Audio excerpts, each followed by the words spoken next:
What's up guys, welcome to our new series in this channel called the C# Programming for Beginners.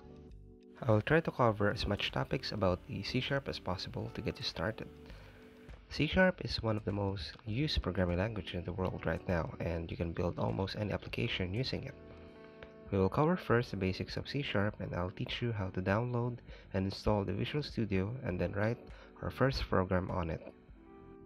Topics that are included in basics of C# will be creating your first program, working with data and data types, user inputs, control flow and structures, methods, functions, and classes, and we will build small, complete examples for each topic so that we can practice what we've learned.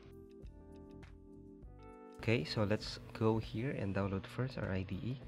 Go to your favorite browser and you can search Visual Studio Download 2017 because as of this writing, this is the latest version of Visual Studio. Here, let's click this link that points to the Visual Studio site. The first thing that you will notice is that there are three types of Visual Studio that you can download. We have the community, so it is free for students, open source contributors, and individuals.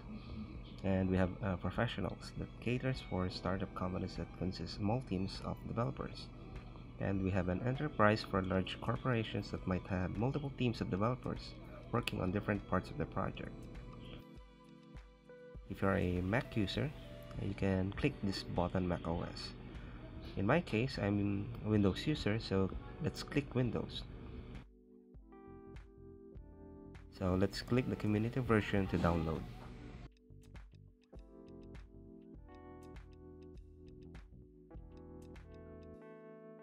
Okay, so here is our installer. Click it, then click yes for running as an administrator. Then click continue. Wait for it to download the necessary files. Wait for the installation window to open. Okay, so as you can see, we have multiple selections here of what we need to install. So by default, the core components that you need to install is the .NET Desktop development for this tutorial. And it contains the latest .NET framework and then some of the optional parts. So I need the SQL Server,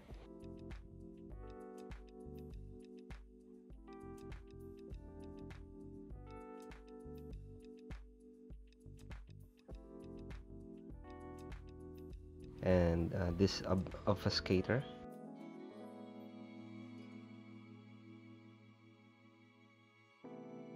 and the .NET Framework 4.6.2,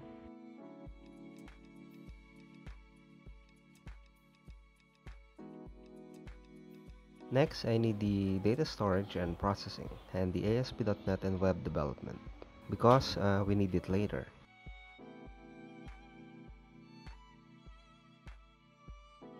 As you can see, this very large file. You can skip the ASP.NET if you want, but in this tutorial we need to download the .NET Desktop development and the data storage processing. And then click the install. Again, we need to wait for Visual Studio to download all the necessary files. And it will simultaneously install every packages once it is downloaded.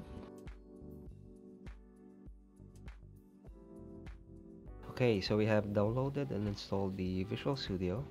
It will launch automatically after the installation.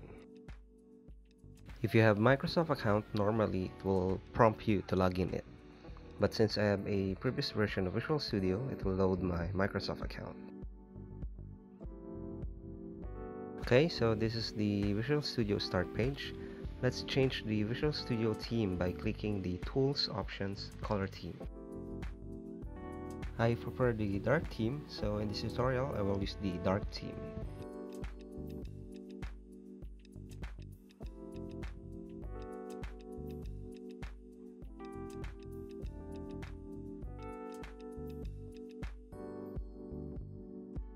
Okay, so let's dive right into it. Let's create a new project in Visual Studio by clicking the File, New, Project. As you can see, there's a bunch of project types that you can build using C#. You can select the type of project here under the installed, then select Visual C Sharp. Click Visual C Sharp, Windows Desktop, and Console App.NET Framework. Put the name of your project as My First App. Then you can select where do you want to save it by clicking the Browse button. The solution name, just leave it be for now. Then the target framework is .NET Framework 4.6. Then click OK. Okay, so our project has been built.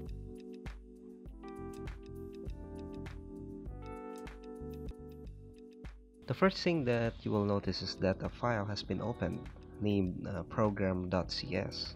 The CS extension name means C#. In our left side, we have our Solution Explorer. This contains the file hierarchy of our project.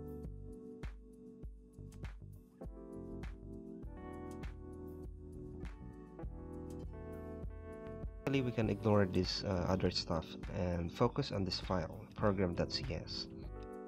So here it is already open.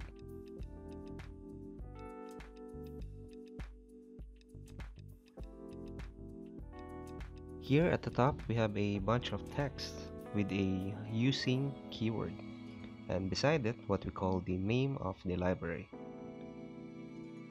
A library is a bunch of programs written by Microsoft so that we programmers can reuse it. One of the core library that our program needs is the system. The system contains all of the basic and necessary things to run our program. There are also other libraries, but we can ignore them for now. Next, we have a namespace keyword here and the name of our project, My First App. We can skip what is a namespace for now. We'll talk more about it later. Then we have a class and it's named program. So basically a class is just a container that holds executable statements. We can elaborate more about classes as we progress in this tutorial. Next, we have what we call a main method.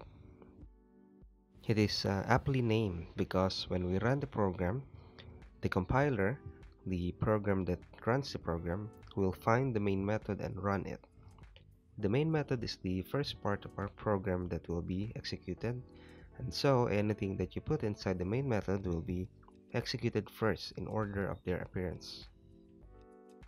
Now, as you can see, these curly braces, they delimit the scope of each of our containers. So here is the scope of namespace. Whatever inside the curly braces will belong to this namespace. Then inside of it, we have a class that has its own set of curly braces. This is its scope. And then inside the class, we have the main method, which also has its own scope. And whatever stuff we put inside the main method will be executed, given that the thing that you put inside it is a valid C# code. So, speaking of valid C# code, let's add our own code here in the main method. Type the following code, console.writeLine, then press open parentheses or Shift 9. You will notice that Visual Studio will put the close parentheses after you type the open parentheses. Then we need to put something inside the parentheses. Type double quote and another double quote. Then type the following between the double quotes. Welcome to C# programming. Then put a semicolon after the close parentheses. What we have typed is a C# statement, print statement to be exact. When we run this, it will open a command line or a console. That is why the keyword is console. And then we are saying that the console will print using the writeLine method and putting whatever text that we need to print inside of it. So let's run this program. Go to menu, debug, and select start without debugging or Control F5 as a shortcut. It will build our application and output it on a command window. And then here's our program. Doesn't do anything yet. It just print welcome to C# programming. Now if we run this using start debugging or F5 as a shortcut, it will run the program, and once done, it will close the command window immediately, and you cannot see what happened to your output. So in this whole tutorial, we will run our console application using the Control F5 or run without debugging. So this is our first program in C#. On the next video, we will explore more about the basics of C#. So click that subscribe button to stay tuned. See you guys.